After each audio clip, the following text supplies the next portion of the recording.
Business environment, a very important topic for exam. Business environment is like 8% of the exam, that almost becomes 12 to 13 question.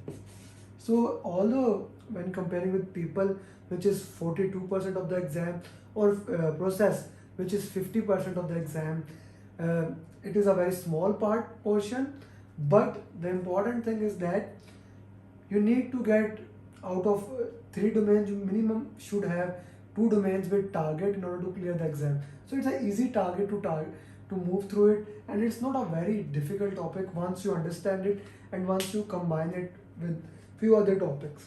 In order to answer the business environment, we must understand the fundamentals of the project. We must understand costing in a good define, because many topics will be taken from the costing. We must know starting of the project initiation, those business case, benefit management plan. We must know OPS and EF that will be coming soon. So those things are required. Journey of cost, journey of procurement, journey of risk, and journey of quality. Those four journeys we have already made. You must watch those journeys before this topic, because then this topic become easy for you, easy to understand, easy to work on those things. Okay, let's start with the business environment. The business environment is all about the project, the environment in which the project works and how to get the business. Business environment is all about one thing: how to get value and deliver it to the customer. So how does the business environment basically work? We know that for any organization, if any organization that is working, okay, organization gives organizational strategy. That organizational strategy is basically transferred to portfolio. Portfolio decide how to take action on that, like how many projects and programs are to produce. Program and projects. Okay, so organization gives strategy, portfolio decide on decision what to do. Projects and program, they deliver value, and that value is transferred to the operation, which basically realize the benefit. Okay, projects and program also realize the benefit, but they are transferred to operation. Then operation measure those strategy and goes back to the organization. Hey organization, we plan to do this, we are doing this, and that goes back to portfolio. Portfolio convert to programs, and this cycle moves on. This is the fundamental how organization works, how benefits are transferred from projects, program to portfolio. So it is important to understand. In that context, we must know what is project, a temporary endeavor that we have taken to start the project. It must have start and end date. What is program? Program is a collection of related projects. Okay, so a collection of basically a related projects. How and it is a combination of projects. How projects are aligned to produce one thing. For example, let's say Elon Musk is trying to send people to the Mars. So that's more of a program. Okay, it will have design the satellite, design the rocket, design the capsule on which supplies will be transferred. So that is one part. Then that is one part. Then project. Then sending the rocket will be project. Communication will be the project. So you combine those projects into one program. Then comes the portfolio. First, operations. So projects is basically temporary. Operations are permanent, ongoing activities. Those maintenance activity. Let's take an example. Let's say you are making a new car. That new car will be project. Once that car has been done, it will transfer to operation to produce the same car on daily basis. So how they interlinked? So projects produce something. Okay, at the end of the projects, operations start. It is possible something happens in operation as a result of another project start, and so on. So they overlap with each other in this way. Then combination of projects, program, operation, sub portfolio, it makes this the portfolio of the organization. Okay, and organization strategy drives portfolio, program, and this is our overview of these things. Now organization does not work in vacuum. Whenever the organizations are working, there are two influences on the organization. organizational process assets, those policies, procedure, tools and template, those lesson learned, those important lesson learned registered, all those things are defined in OPS. Then we have EF, enterprise environmental factor. So those internal factor or external factors that are mostly out of the control of the team, like resource availability, rate of the resources, internal permit, how do you get work permit, hot work permit from the organization, from health and safety, that is mostly not in the control of the project team. They have a checklist they have to follow. Then external permit, how do you get those external permit to start working on this. So OPS, EF, the factors that you need to consider while starting the projects. So once we have identified the need of the project exists, we do the need assessment, okay, operational feasibility of that, then we make a business case.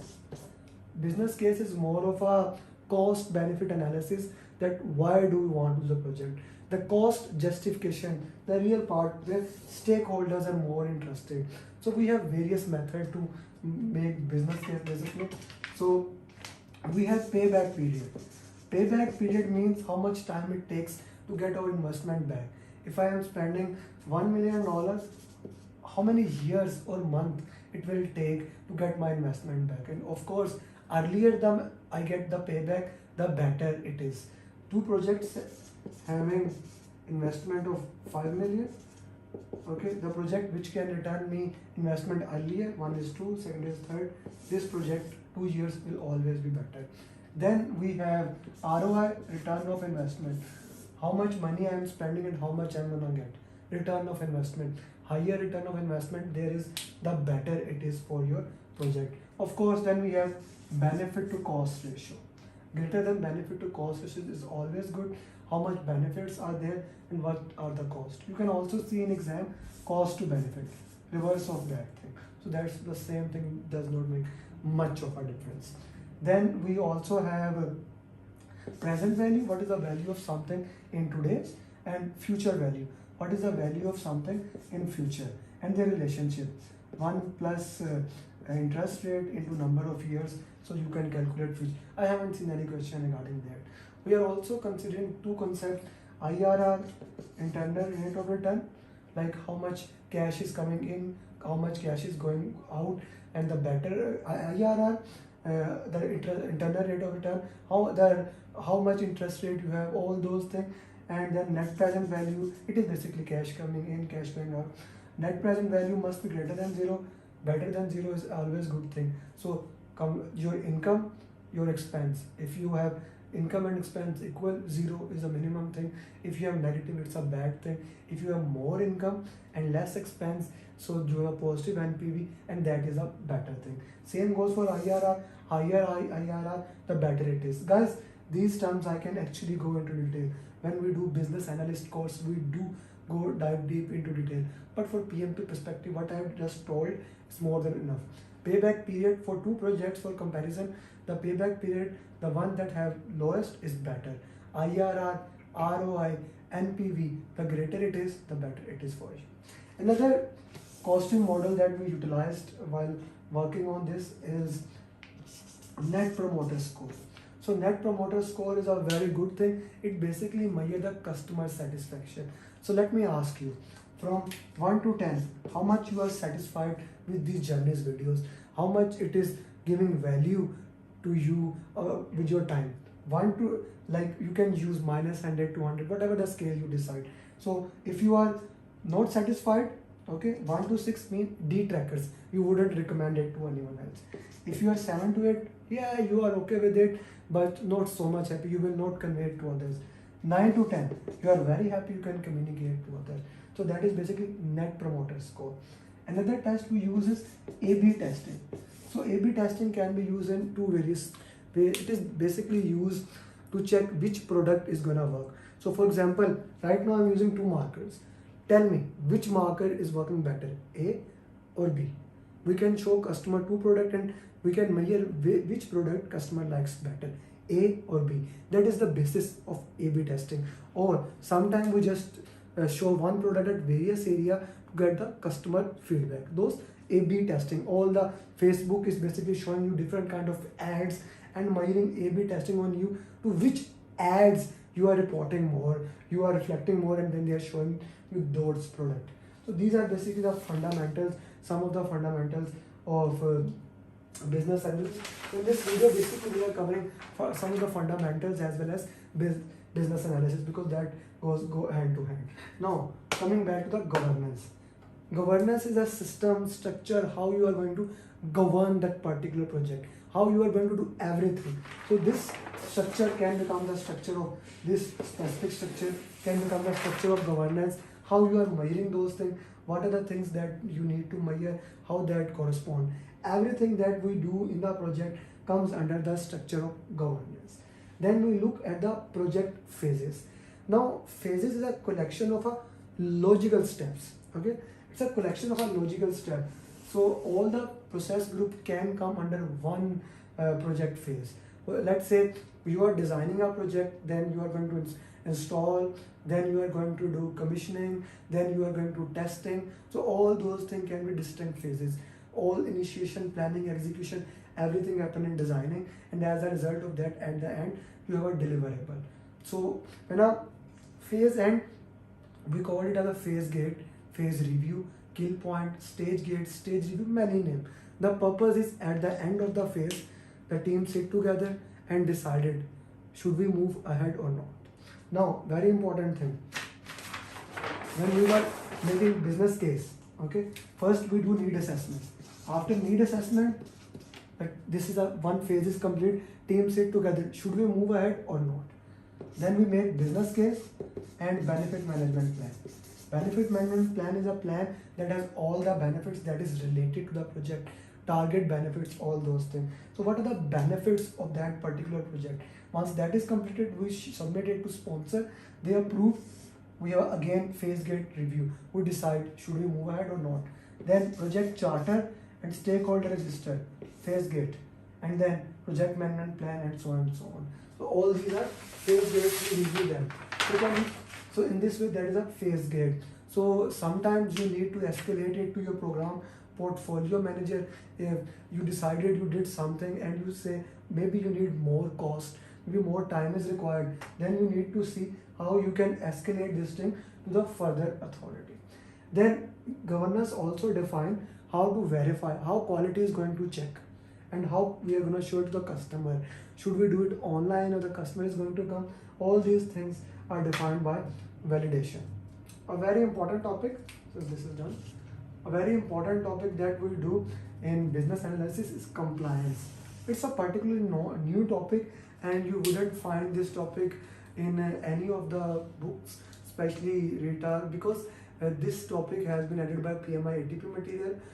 But it's a very easy topic actually. You know what is compliance. You do health and safety compliance. Every organization have child protections compliance, environmental compliance, everyone knows that, quality compliance, risk compliance, your vehicle compliance. There are so many compliance in the project. So all these compliance come under the category of compliance. So compliance are identified and they are put into the risk register. That's why I said risk is very important, because those procurement compliance, they come here, audit, your money compliance, the IRR, tax compliance. So you put all the compliance as a threat, or compliance is always considered as negative. They are not considered as opportunity, they are considered as threat. Okay, unless it is specific, some special case. They are put in the risk register, and just as we monitor the risk, we use them risk. We put specific addition on the quality compliance, how to handle quality, and what are the purposes that we are going to use quality compliance, how that is going to help us, procurement compliance and all those things. So value analysis, we discuss AB, NPS, ROI, payback, NPV, IRR, business benefit to cost. Organization structure. Your organization can vary from project to project. You can have projectized organization in which the organization entire focus is on the project. Like most of the time the construction company comes, they want to make a bridge, they hire people temporary, project manager has all the authority. When the project is done, end of the company or end of that project. That's a projectized organization. Some organization just work for project, they are projectized organization. Whereas various organization works in the terms of functional. The terms are functional organization. So they are more for operational side. Then we have a matrix organization. I guess I can draw it. Okay. So matrix organization. So matrix organization is more basically a combination of projectized and functional organization. So if let's say if a project come in a functional organization, it becomes a matrix organization. It can be weak, medium or strong depending upon the nature of the project that the company is doing. And if it is strong matrix, the authority more lies with the project manager. If it is weak matrix, the authority more lies on functional manager. If it is balanced, then we need to set a working agreement because authority is settled in between. Then we have virtual organization, we have hybrid organization, composite organizations. Okay, so configuration management. First of all, let's see what is change management. Anything that happens in project, any change that we deal in project, and I highly recommend you what journey of change request is dealt by change management plan, change control board, and that must be mentioned in the business environment. Every organization have a procedure how to handle the change. The governance system define how to handle the change in the project that is managed by change control board. Change in the product is managed by configuration management system. How the products are going to change, especially version control, how you are going to handle the one version to another version, that is managed by configuration management plan, and it also come under governance of the project. OPA, EF discuss business case, discuss benefit, lesson learned. Throughout the project you are getting lesson, and throughout the project you are writing lesson learned. It's a misconception that lesson learns are written at the end of the project. They are written throughout the project, and at the end they are finalized. And if you are working in a predictive environment, this we have lesson learned register. In agile environment, we have agile retrospective. So that at the end of each retrospective, we sit together to get the lesson and we implement them. And at the end of the project, like normal, we have every sprint or iteration, we have iteration retrospective or a sprint retrospective. At the end of an agile project, we have agile retrospective for the entire project, and we actually document that in lesson learned register. And both lesson learned register and the agile retrospective lessons are put into the lesson learned repository so that they can be used for future. Last and one of the most important topic, projects drive change. Any organization that does not follow change will be will be moved away from the market. Example of Nokia, example of Kodak is one of the biggest example of Amazon taking over the entire brands company is a very good example, because if you don't manage that change, you cannot manage that thing. How do you manage change? We have Kaizen, continuous improvement. Without putting a money, you do continuous improvement. Then we have a cycle, plan, do, study, act. The Demon cycle, plan, do, check, act, or plan, do, study, act, both are the same considered, but PMI mentioned more of a plan, do, study, act. So you can do Kaizen, you can do plan, do, study, act, you can identify the problem, but the basic is whenever a problem occurs, you do the root cause analysis, identify from it, and adopt, being adoptable, being agile mindset. That is what PMP consider. So that is everything you need to know about the 8% of the exam, business environment. So this is another edition in our journeys video. If you have not watched, I highly recommend for this video, before this video, watch journey of quality, procurement, risk, and journey of change request. That will give you a help. And also watch the other journeys, so to get the context of those things, I will also put those journeys in the description that you can find it. And if you have not subscribed our YouTube channel, I highly recommend you do that. As you can see that our commitment is rising very high. We are putting more content than everyone else in the world. Today, even just today, we have put coaching call in which I solved the question. We put the journeys video, lesson learn video of a student.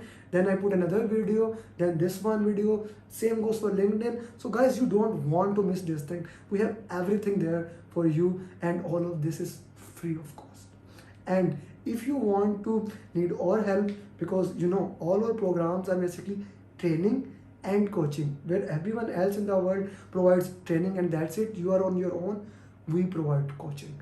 We provide your coaching till you clear the exam. So our next batch is going to start on 10th of September. I guess we have only 3 or 4 seats. All the spots are filled. We only allow 20 students. So if you are considering that, if you have not joined training program, I highly recommend. We also have one-to-one program in which you can study one-to-one with me. So thank you very much for watching this video.